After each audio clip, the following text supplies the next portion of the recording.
political tremor on May 2nd, 2025, don't worry. It wasn't an earthquake.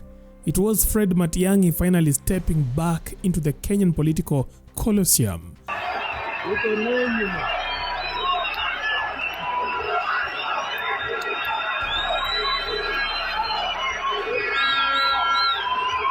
The former Interior CS didn't just pop up at a town hall with a lukewarm "I am back" speech. No, he came back with all the pomp and punch of a man ready to wrestle power out of William Ruto's grip, and maybe steal a few headlines while at it. That we divided and to mess ourselves up and destroy our country. I want to ask you, my fellow citizens, tafadhali tunawaomba, tusipoteze imani. Let us not lose hope in our country. Tukae na imani. We are a country that is built on resilience. Hizi shida zote tuko nazo hapa, tushikane sisi wote. Siku hiyo ikifika, tutavuka hiyo daraja na tutaenda mbele. Mungu atatusaidia kufix hiyo maneno ili jetu iwe sawa sawa. Mimi nawashukuru sana. Tushikane sisi wote pamoja, tuende safari hii, tushike kadi ya kura, tupige kura, tukae na amani na upendo. Kama msiiki this time round, tutatafuta hii kitu na mkono wa kushoto ili tuende polepole tufike hapo. Mungu na wabariki. Asante. Decked in determination and flanked by a brigade of Kisii leaders, Matiang'i stormed Kisii like a political gladiator returning from exile.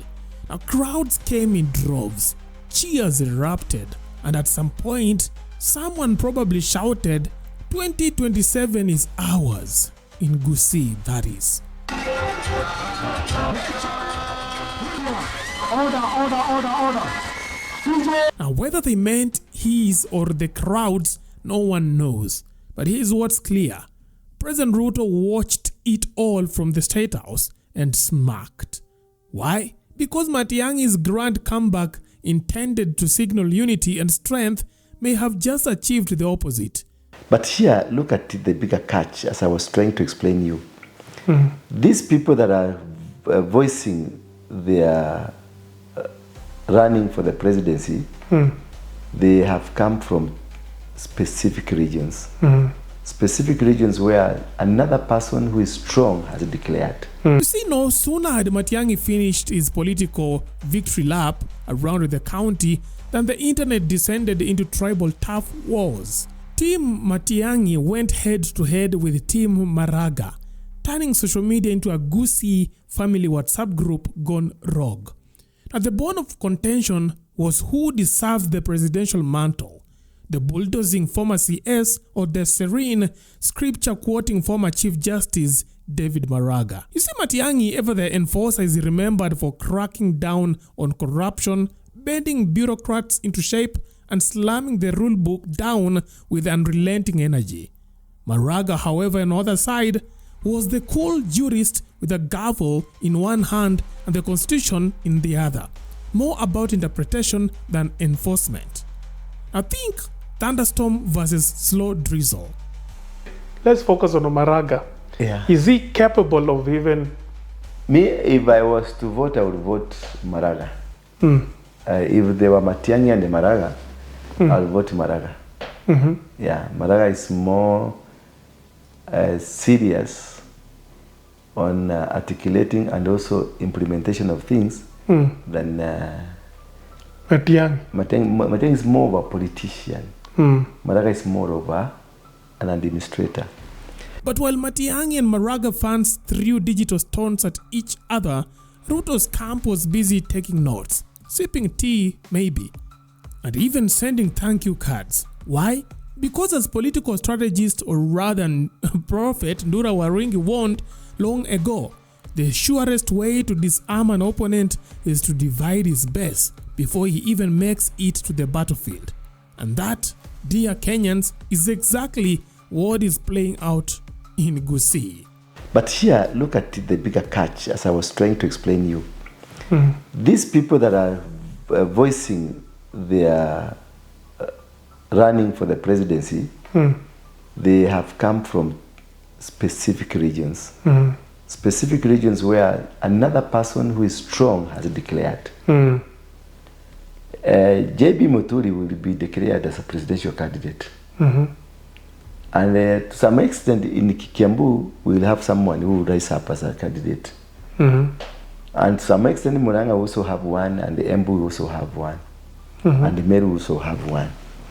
Maybe you might see Kawera coming up. Why do we have, you see Kisii, we have Matiangi, Maraga has come up.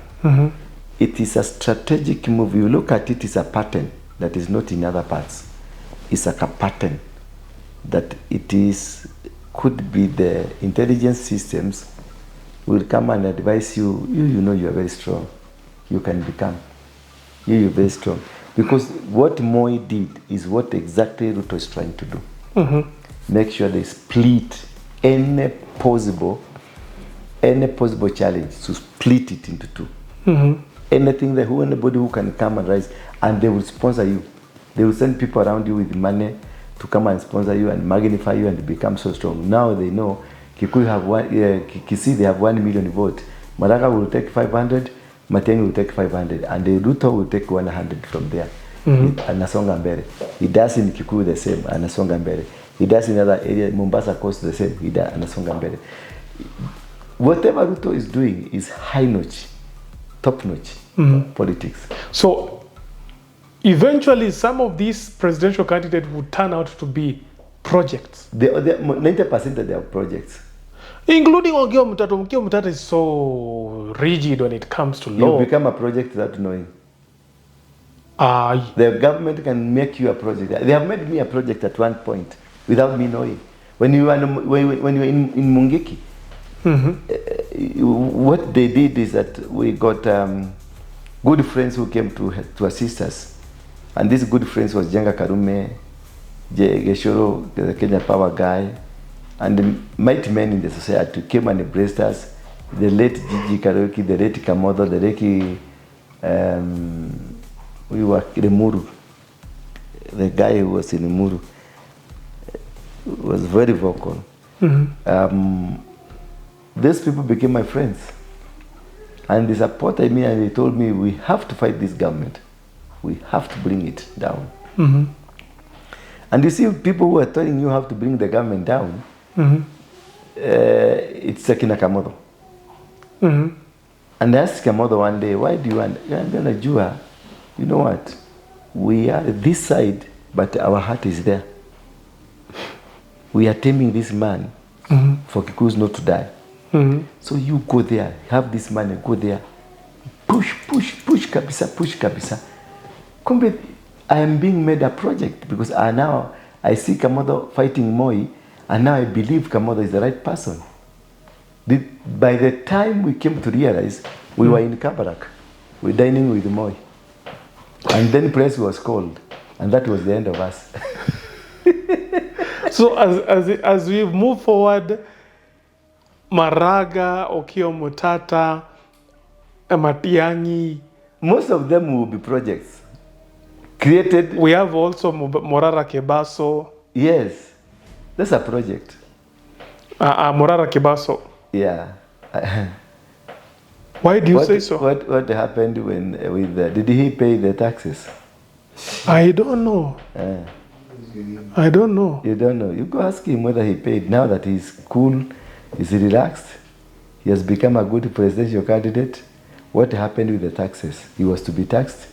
He was to pay 20 million? I think around 25 Apple. Did he pay?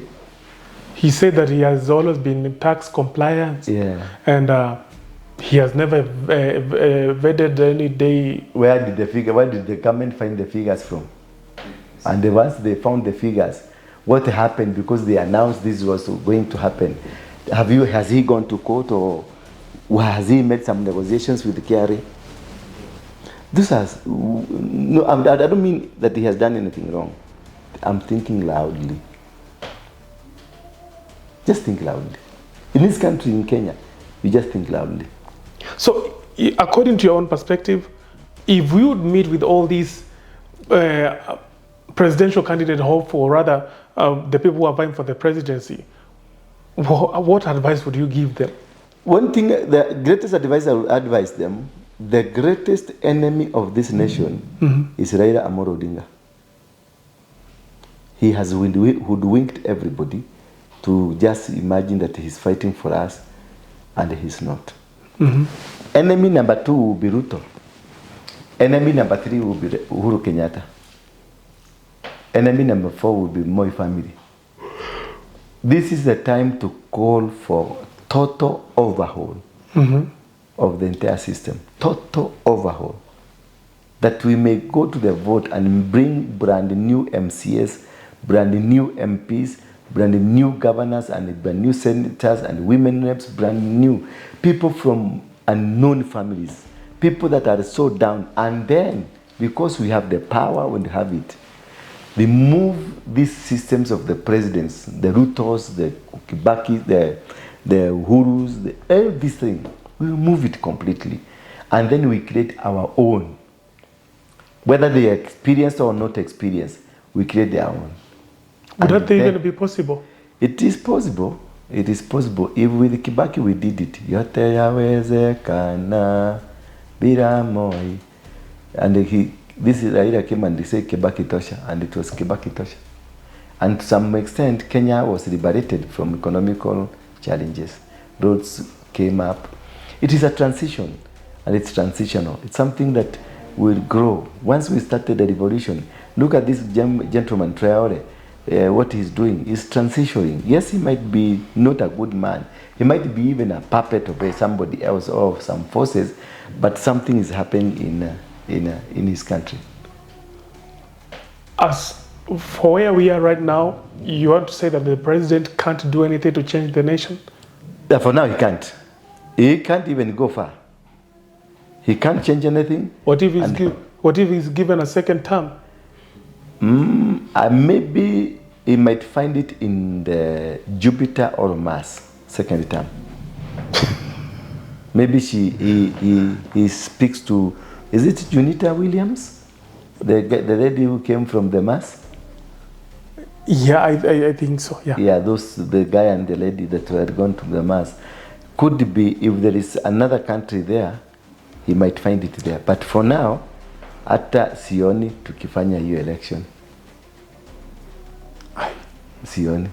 IEBC sasa imeanza kukua reconstituted. Wacha ikue. Commissioners ndio wameanza kukua vetted. Yeah, wacha ikue vetted. It's good. But sioni. Ni maono yangu tu lakini. So at the end of the day, who are you going to vote for? David Maraga or Fred Matiang'i? Leave your thoughts in our comment section. That is it for now. Thanks for watching. Let's meet next time. Bye-bye.